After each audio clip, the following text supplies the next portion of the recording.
kholik barik musawir itu teori yang sudah tinggal menikmati. Kesenian itu kholik barik musawir. Sepak bola itu kholik baru kholik itu penciptaan sistem 3-4-3, 5-3-2 ya. Barik itu menata, kamu jangan terlalu maju, kamu jangan terlalu menggantung, kiper jangan kayak Higuita dari Kolombia, kamu kiper lari-lari ke depan kena si siapa ini? Si tua ini 42 tahun dari Nigeria siapa? Mila. Roger Milla, kecurian kamu masuk, kalah itu si Kolombia. Itu kan dia tidak barik itu menata pada tempatnya masing-masing. Kalau Anda mampu menciptakan sistem yang baik dan menatanya di dalam penjagaan yang baik, kalau sudah produsen minyak goreng dia dibikin berjanji untuk jual 6.500, kamu jaga bariknya supaya musawir, supaya indah. Tidak bisa seniman ambil musawirnya dok. Seniman harus belajar ilmu sosial, harus belajar ke masyarakat, harus punya pengalaman kemanusiaan, kan begitu. Ini saya mencoba mengurai persetujuan saya kepada beliau.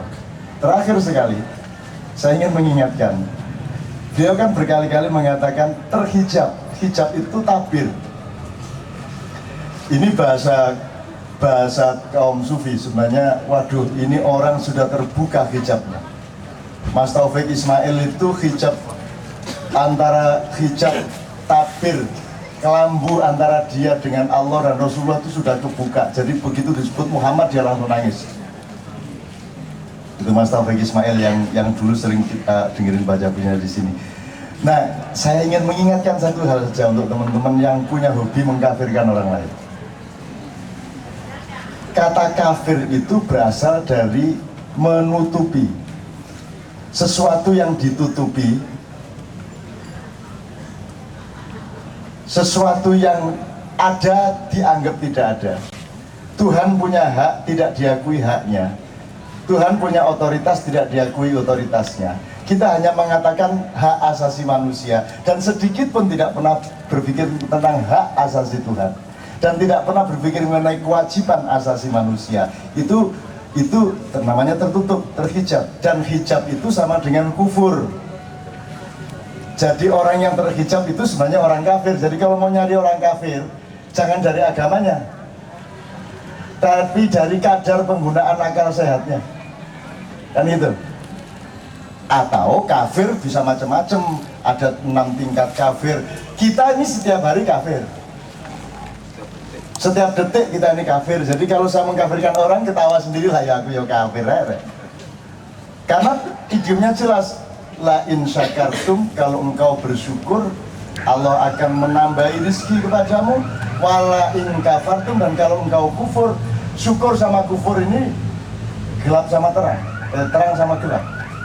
Jadi setiap hari kita, setiap detik menurut Gus Nur, kita ini punya kekufuran.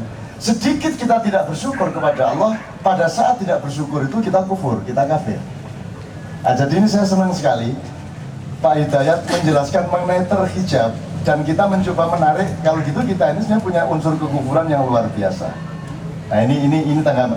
Kalau ini dipakai, saya kira jelas kok politik itu bagaimana, jelas sekali. Indonesia bagaimana, asal kita punya wacana-wacana. Dan Pak Hidayat, saya sangat setuju, Quran tidak ada gunanya, Injil tidak ada gunanya, Allah tidak ada gunanya kalau manusia tidak menomorsatukan akal sehatnya. Quran itu diberikan karena kita punya akal. Kambing tidak dikasih Quran. Itu berarti senjata umat Islam nomor 1 itu bukan Quran. Senjata umat Islam itu nomor 1 adalah akal. Al-akal kan begitu, bukan Quran. Quran itu alat yang dipakai oleh senjata utama itu pelurunya. Quran itu pelurunya kalau mau bedil-bedilan, tapi bedilnya itu adalah akal, busurnya itu akal, panahnya itu Quran. Lah sekarang orang cuma pakai panah, disawat-sawat gini, kau nak busure, jadi nggak akan sampai kemana-mana, hanya akan melukai kiri kanan saja. Kayak Gus Nuril bilang tadi, subuh-subuh jam 4 kita sudah harus mendengarkan, ternyata yang di masjid tidur, nyetel kaset. Dimaksud surga kaset. Yang terus akhirnya nanti di surga itu ada antrian kaset masuk surga sama MP3. Gitu ya Mas ya, mohon saya tidak bicara teknis, tapi kira-kira mudah-mudahan bekal kita seperti itu. Terima kasih, Cak.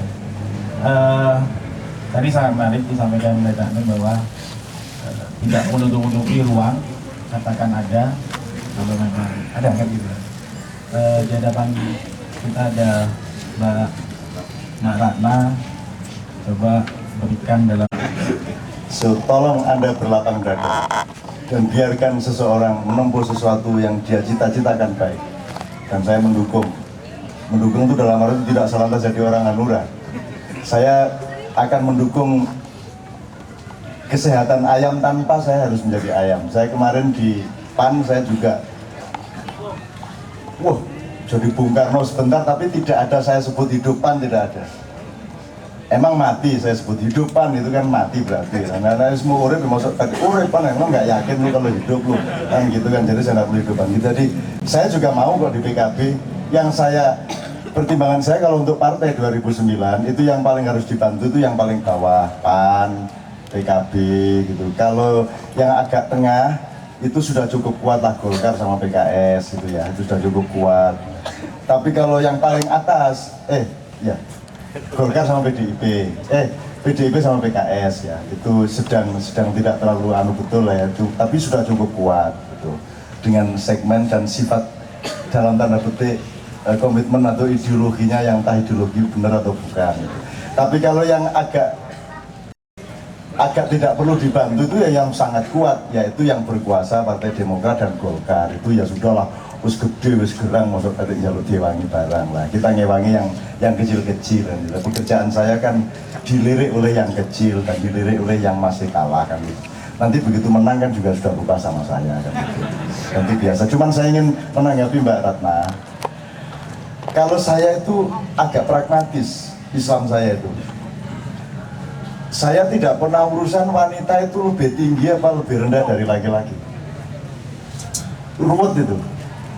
Tidak ada teks tinggi rendah wanita laki-laki itu, kalau saya begitu. Kok ruwet-ruwet sejajar sampai nggak pakai sejajar, nggak bisa sejajar, kadang dukur kadang nisor kok ruwet banget.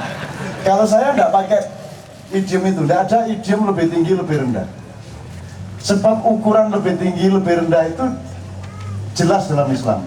Barang siapa menggunakan akal sehatnya dia mendapat derajat lebih tinggi. Cuma itu dong. Kamu laki perempuan tidak ada urusan, kan gitu. Jadi laki-laki wanita tidak perlu dipertentangkan mana yang lebih unggul, mana yang lebih tidak. Allah kan mengatakan faddalallahu ba'dun ala ba'din. Laki perempuan itu memiliki keunggulan masing-masing. Mana yang lebih tinggi tidak bisa dong. Sama dengan mana yang lebih hebat antara tikus sama antara semut sama gajah. Kalau menurut tradisi kita kan semut kalah sama gajah kalah sama semut. Kita nggak bisa lagi bilang gajah lebih besar dari semut, kan gitu.